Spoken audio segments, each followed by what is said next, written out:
2021년 1월 10일 큐티 말씀입니다. 요한복음 4장 27절로 42절입니다. 이때 제자들이 돌아와서 예수께서 여자와 말씀하시는 것을 이상히 여겼으나 무엇을 구하시나이까? 어찌하여 그와 말씀하시나이까? 묻는 자가 없더라. 여자가 물동이를 버려두고 동네로 들어가서 사람들에게 이르되 내가 행한 모든 일을 내게 말한 사람을 와서 보라. 이는 그리스도가 아니냐 하니 그들이 동네에서 나와 예수께로 오더라. 그 사이에 제자들이 청하여 이르되 랍비여 잡수소서. 이르시되 내게는 너희가 알지 못하는 먹을 양식이 있느니라. 제자들이 서로 말하되 누가 잡수실 것을 갖다 드렸는가 하니 예수께서 이르시되 나의 양식은 나를 보내신 이의 뜻을 행하며 그의 일을 온전히 이루는 이것이니라. 너희는 넉 달이 지나야 추수할 때가 이르겠다 하지 아니하느냐? 그러나 나는 너희에게 이르노니 너희 눈을 들어 밭을 보라. 희어져 추수하게 되었도다. 거두는 자가 이미 삭도 받고 영생에 이르는 열매를 모으나니 이는 뿌리는 자와 거두는 자가 함께 즐거워하게 하려 함이라. 그런즉 한 사람이 심고 다른 사람이 거둔다 하는 말이 옳도다. 내가 너희로 노력하지 아니한 것을 거두러 보내었노니 다른 사람들은 노력하였고 너희는 그들이 노력한 것에 참여하였느니라. 여자의 말이 내가 행한 모든 것을 그가 내게 말하였다 증언하므로 그 동네 중에 많은 사마리아인이 예수를 믿는지라.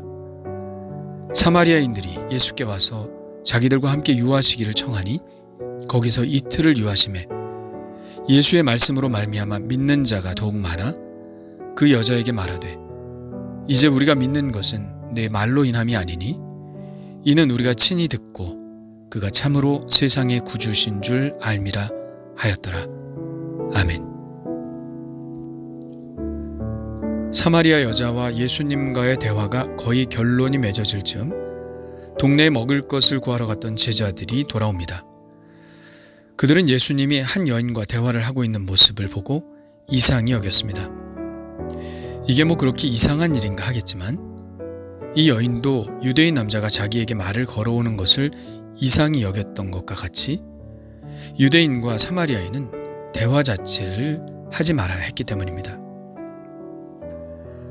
대화가 끝나기가 무섭게 이 여인은 물동이를 버려두고 동네로 달려갑니다. 그녀가 여기 온 목적이 무엇이었는지도 잊어버린 채 말이죠. 더 이상 물은 그녀의 관심사가 아니었습니다. 물은 완전히 잊어버리고 오직 예수님을 전하기 위해 동네로 뛰어간 겁니다. 왜요? 그녀는 예수님과의 대화 속에서 물보다 더 귀한 것을 발견했기 때문입니다. 그녀의 영적 기갈이 해갈된 것이죠. 그래서 그녀는 곧장 동네로 달려가서 사람들에게 말했습니다. 내가 행한 모든 일을 내게 말한 사람을 와서 보라. 이는 그리스도가 아니냐? 그녀가 동네에 가서 예수님의 그리스도 되심을 증거하고 있는 사이 예수님과 제자들 사이에 대화가 이어집니다. 제자들이 먹을 것을 예수님께 권합니다. 랍비여 잡수소서. 그러자 예수님은 이렇게 말씀하십니다. 내게는 너희가 알지 못하는 먹을 양식이 있느니라. 여기서 양식은 하늘의 언어죠. 여기서 또 요한복음에서 자주 발생하는 바로 그 오해가 생깁니다. 예수님은 하늘의 언어를 말하는데 제자들은 땅의 언어로 알아듣는 것이죠. 그들은 서로 말합니다.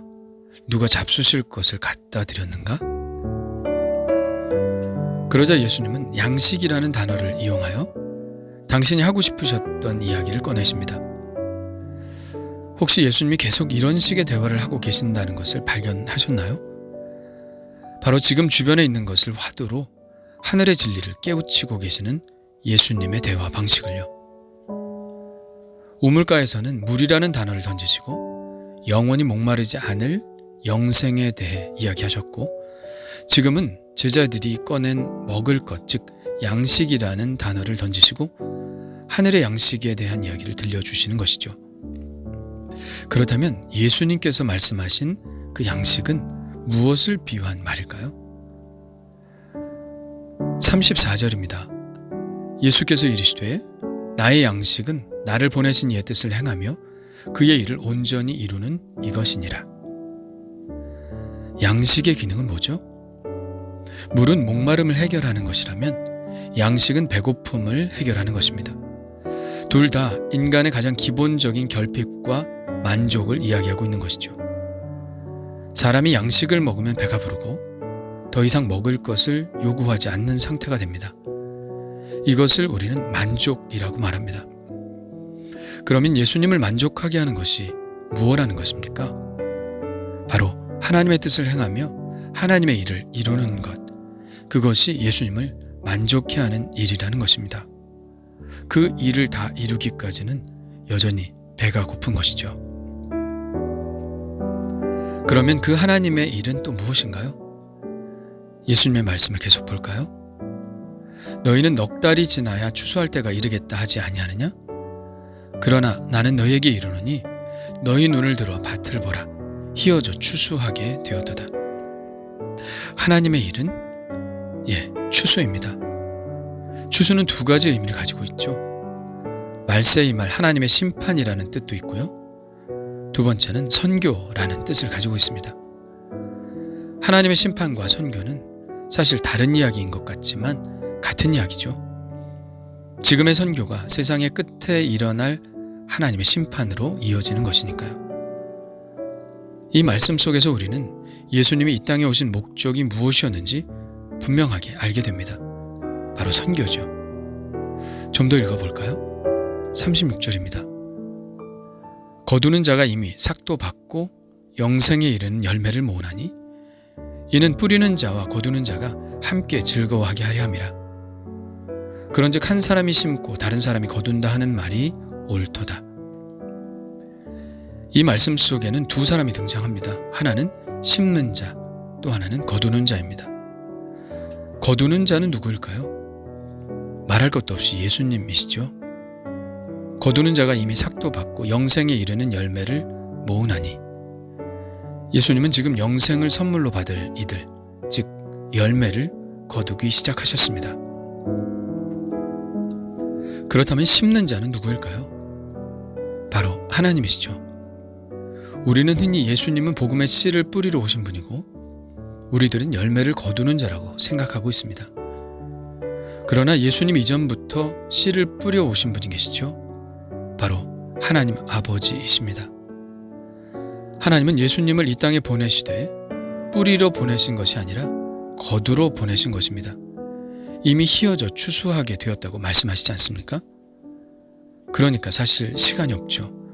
하나님은 이미 뿌리셨고 예수님은 거두시는 중이니 지금 결단하지 않으면 우리는 하나님의 나라의 곳간에 들어가지 못하는 처지가 될 것입니다.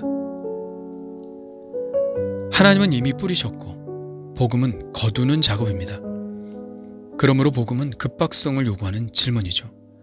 지금 대답해야 한다는 것입니다. 지금 대답하지 않으면 더 이상의 기회는 없죠. 그래서 복음을 전하는 행동이 심판의 행동이라는 것입니다. 복음을 전할 때 그들이 복음을 받아들이느냐 받아들이지 않느냐에 따라서 후에 있을 그들의 심판이 바로 지금 결정되는 것입니다. 하나님이 언제 씨를 뿌리셨느냐고 물을지 모르겠습니다. 언제 씨를 뿌리셨는지 그 시점에 대해서 이야기하는 것은 불필요합니다. 중요한 것은 우리가 그 복음에 응답하기 전 이미 우리에게 하나님의 은총이 베풀어졌다는 사실이죠. 이것을 존 웨슬리는 선행 은총이라고 합니다. 선행 은총은 보다 먼저 오는 은총입니다. 우리의 회심 이전에 작용하는 하나님의 은총, 구원받기 전에 우리를 구원으로 이끌어가는 은총, 우리가 아직 죄인 되었을 때 이미 우리에게 부어져 있는 은총입니다. 이 은총은 만인을 위한 은총이며 이 은총에서 벗어나는 사람은 아무도 없습니다. 이미 하나님의 은총은 이 세상 모든 사람들 위해 넘치고 있죠. 문제는 이제 우리가 이 은총에 대답하는 것이라는 것입니다. 예수님은 이 하나님의 사랑을, 은총을 전하고 사람들의 대답을 얻기 위해서 오셨습니다. 이것이 선교이고 주님의 양식이며 또 우리가 계속해서 거두어 나가야 하는 영생의 열매인 것이죠. 사마리아 여인은 이 은총에 대답했습니다. 그리고 그가 전한 복음의 메시지를 듣고 동네에 있는 사람들도 응답을 했죠. 예수님을 만난 그들이 이렇게 말합니다. 이제 우리가 믿는 것은 네 말로 인함이 아니니 이는 우리가 친히 듣고 그가 참으로 세상의 구주신 줄 알미라. 이것이 바로 믿음이 완전한 믿음으로 나아가는 과정입니다. 처음에는 다른 사람들의 막연한 말을 믿고 예수님께 나오지만 이제는 직접 예수님으로부터 듣고 예수님을 체험하고 자신의 삶을 온전히 그리스도께 의탁하는 삶으로 나아가는 것이죠. 이것이 바로 믿음의 과정입니다. 이 일은 지금 우리 가운데서 여전히 일어나고 있죠. 이제 왜 예수님께서 요단강 계곡길로 가시지 않고 이 사마리아로 오셨어야 했는지 그 이유를 알겠습니다. 이 여인을 만나기 위해 그리고 이 수가성의 사람들을 구원하시기 위해 오신 것을 알았습니다. 그리고 같은 방식으로 예수님은 부지런히 저를 찾아오셨고 또 저를 구원하셨습니다.